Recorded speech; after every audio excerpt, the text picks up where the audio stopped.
We believed we could reverse the tide of outsourcing and draw new jobs to our shores. And over the past 5 years, our businesses have created more than 11 million new jobs.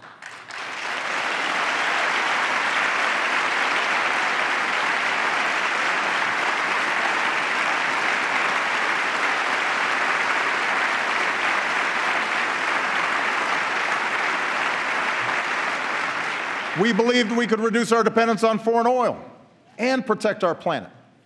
And today, America is #1 in oil and gas. America is #1 in wind power. Every 3 weeks, we bring online as much solar power as we did in all of 2008. And thanks to lower gas prices and higher fuel standards, the typical family this year should save about $750 at the pump.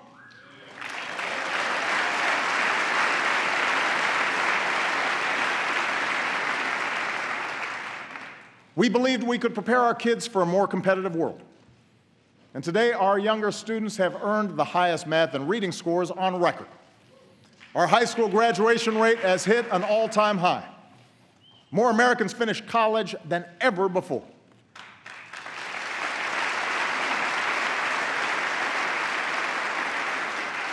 We believed that sensible regulations could prevent another crisis, shield families from ruin, and encourage fair competition. Today, we have new tools to stop taxpayer-funded bailouts and a new consumer watchdog to protect us from predatory lending and abusive credit card practices. And in the past year alone, about 10 million uninsured Americans finally gained the security of health coverage.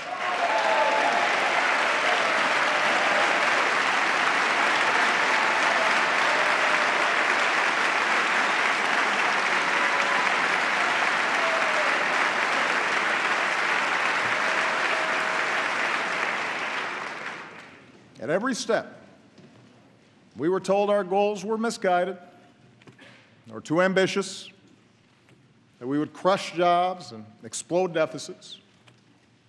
Instead, we've seen the fastest economic growth in over a decade, our deficits cut by 2/3, a stock market that has doubled, and healthcare inflation at its lowest rate in 50 years.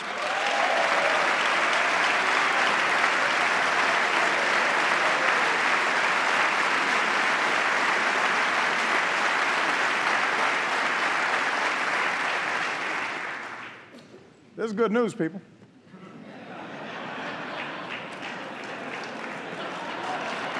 So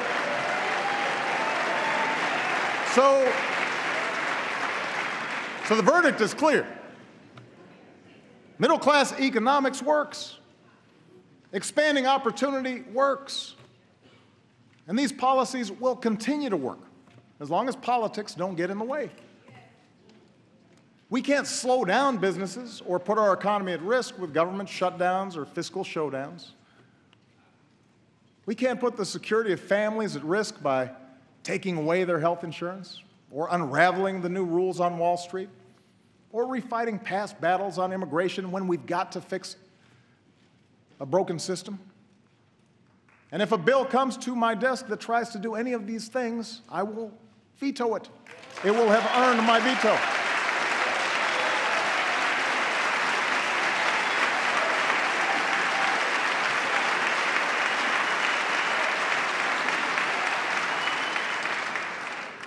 Today, thanks to a growing economy, the recovery is touching more and more lives. Wages are finally starting to rise again. We know that more small business owners plan to raise their employees' pay than at any time since 2007. But here's the thing. Those of us here tonight, we need to set our sights higher than just making sure government doesn't screw things up. The government doesn't halt the progress we're making. We need to do more than just do no harm. Tonight, together, let's do more to restore the link between hard work and growing opportunity for every American. Of course, nothing helps families make ends meet like higher wages.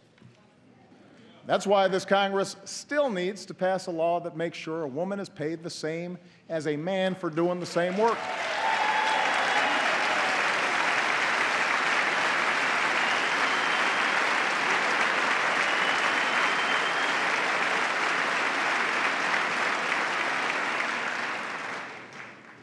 missed is 2015. It's time. We still need to make sure employees get the overtime they've earned. And everyone in this Congress who still refuses to raise the minimum wage, I say this: if you truly believe you could work full-time and support a family on less than $15,000 a year, try it. If not, vote to give millions of the hardest working people in America a raise.